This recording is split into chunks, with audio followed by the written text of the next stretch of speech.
নমস্কার বন্ধুরা, দেবারতী রান্নাঘরে সকলকে স্বাগত। আমলকি যে কতটা উপকারী আমরা সবাই জানি। আমাদের শরীরে ভিটামিন সি এর ঘাটতি পূরণ করে। আমলকির মোরব্বা বাড়িতে কতটা সহজে তৈরি করে নেওয়া যায় সেটাই দেখাবো।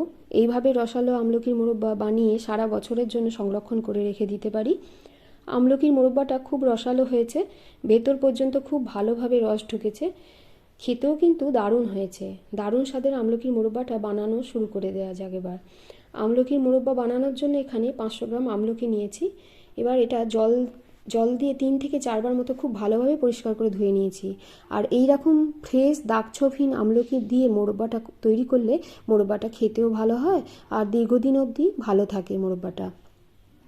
এবার আমলকিগুলো সেদ্ধ করার জন্য এখানে গ্যাস অন করে ডেচকি চাপিয়ে দেবো। ডেচকিতে 2 গ্লাস মতো জল দিয়ে দিয়েছি। এবার ঢাকা দিয়ে জলটা গরম হতে দেবো। জলটা গরম হোক, ততক্ষণে এখানে গুড়টা টুকরো করে নেব। আজকের আমলকির মোরব্বাটা শুধুমাত্র গুড় দিয়েই করব, তাই এখানে গুড়টা এইভাবে ছুরির সাহায্যে টুকরো করে নেব। তবে আপনারা চাইলে শুধু চিনি দিয়েও করতে পারেন বা হাফ গুড় হাফ চিনি দিয়ে করতে পারেন। এখানে 500 গ্রাম আমলকিতে 500 গ্রাম গুড় দিতে হবে সমান রেশিওতে। আর চিনি হলে 500 গ্রাম আমলকিতে 500 গ্রাম চিনি দেবেন, আর হাফ হাফ করলে 250 গ্রাম চিনি 250 গ্রাম গুড় দেবেন। এইভাবে পুরো গুড়টা 500 গ্রাম গুড়টাই পুরোটা টুকরো করে নিয়েছি।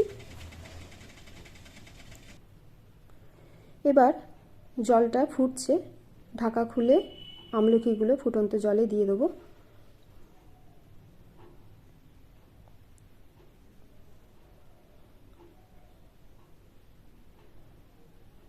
আমলকিগুলো সব জলের মধ্যে দিয়ে ঢাকা দিয়ে এটা 5 মিনিট মতো সেদ্ধ হতে দেবো।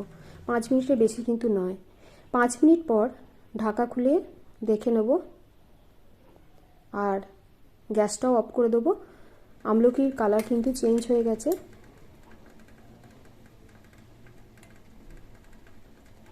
এবার গ্যাস অফ করে দিয়ে এটা আরও 5 মিনিট ঢাকা দিয়ে এইভাবে রেখে দেবো। তাহলে 5 মিনিট সেদ্ধ করেছি আর 5 মিনিট ঢাকা দিয়ে ফুটন্ত জলে রেখে দিয়েছিলাম। মোট 10 মিনিট পরে আমলকিগুলো জল থেকে ছেঁকে তুলে নেব।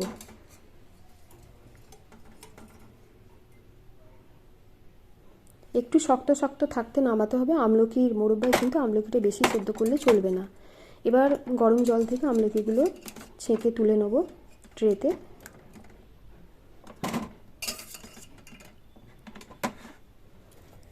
আর এই আমলকি সেদ্ধ হওয়া জলটা আমি কাজে লাগিয়ে নেবো, নয় ডাল কিংবা সবজি সেদ্ধ করতে, কিংবা সেটা না হলেও চুল ধোয়ার কাজে লাগিয়ে নেবো। এই জলটা কিন্তু আমি ফেলবো না। এবার আমলকিগুলো রোদে 1 ঘন্টা রেখে দেবো। রোদে রেখে দিলে আমলকির গায়ের জলগুলো শুকিয়ে যাবে। তারপরে একটা ছুরির সাহায্যে, একটা কাঁটা চামচের সাহায্যে আমলকির গায়ে ছিদ্র করে নেব। আমলকির গায়ে ছিদ্র করে নিলে কি হয়, গুড়ের শিরাটা আমলকির ভেতরে খুব ভালোভাবে ঢোকে আর আমলকিগুলো খুব রসালোভাবে তৈরি হয় মোরব্বাটা।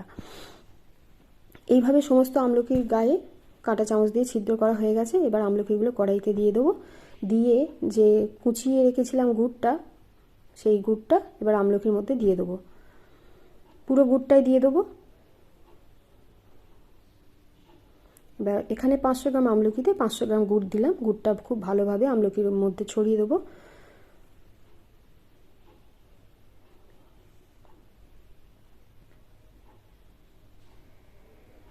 এবার কড়াইটা গ্যাসে চাপিয়ে দেবো। গ্যাসের ফ্লেমটাকে একদম লোতে রেখে এটা ঢাকা দিয়ে 5 মিনিট হতে দেব। গ্যাসের ফ্লেমটাকে কিন্তু একদম লোতে রেখে দিয়েছি। এবার ঢাকা খুলে দেখে নেব, এই যে গুড়টা গলতে শুরু হয়ে গেছে। গুড়টা কিন্তু গলতে শুরু করে দিয়েছে।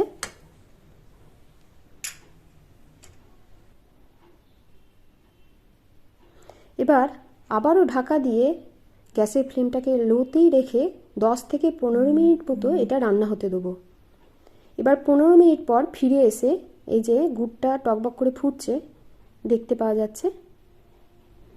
ঢাকাটা খুলে দেখাচ্ছি, এই যে গুড়টা ফুটতে শুরু হয়ে গেছে। এইবার হাতায় করে আমলকিগুলো ভালো করে উল্টে পাল্টে দেবো। আমলকির তলার দিকগুলো উপরে করে দেবো। এইভাবে প্রতিটা আমলকি উল্টে পাল্টে দেবো।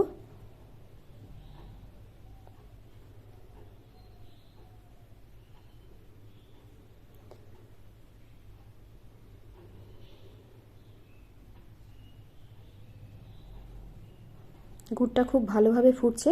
এই সময় গ্যাসের ফ্লেমটাকে একটু মিডিয়ামে করে দেবো। এতক্ষণ কিন্তু লোতে রান্না করছিলাম, এইবার গ্যাসের ফ্লেমটাকে একটু বাড়িয়ে মিডিয়ামে করে দিয়ে আরও 15 মিনিট এটা রান্না হতে দেবো।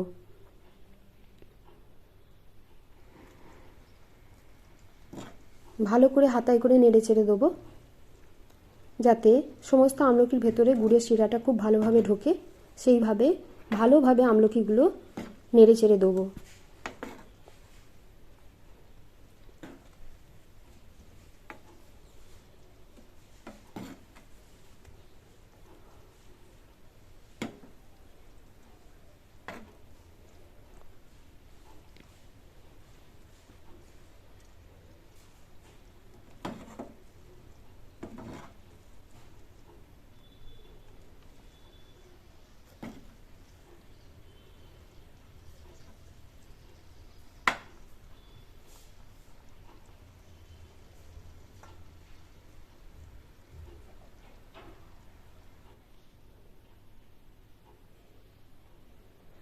আবারও ঢাকা দিয়ে দেবো, গ্যাসের ফ্লেমটাকে মিডিয়ামে রাখবো।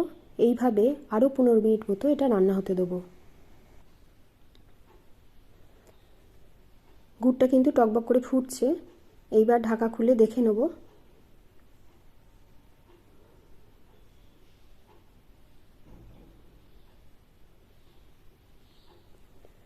হাতার সাহায্যে খুব ভালোভাবে আমলকিগুলোকে নেড়ে চেড়ে দেবো। আমলকির ভেতরে কিন্তু গুড়ের শিরাটা খুব ভালোভাবে ঢুকছে। এই গুড় দেওয়ার পর থেকে পুরো রান্নাটা হতে 35 থেকে 40 মিনিট মতো টাইম লেগেছে আমার।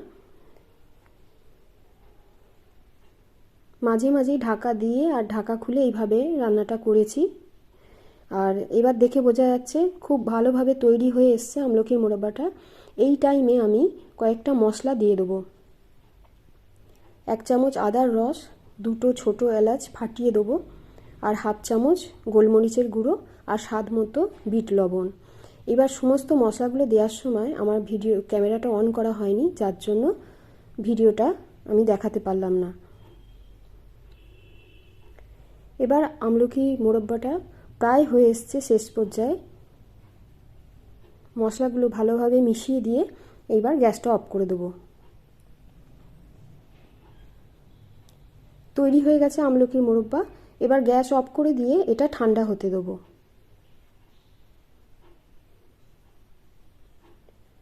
একদম যখন ঠান্ডা হয়ে যাবে তখন আমলকির মোরব্বাটা একটা কাঁচের বাটিতে ঢেলে নেব।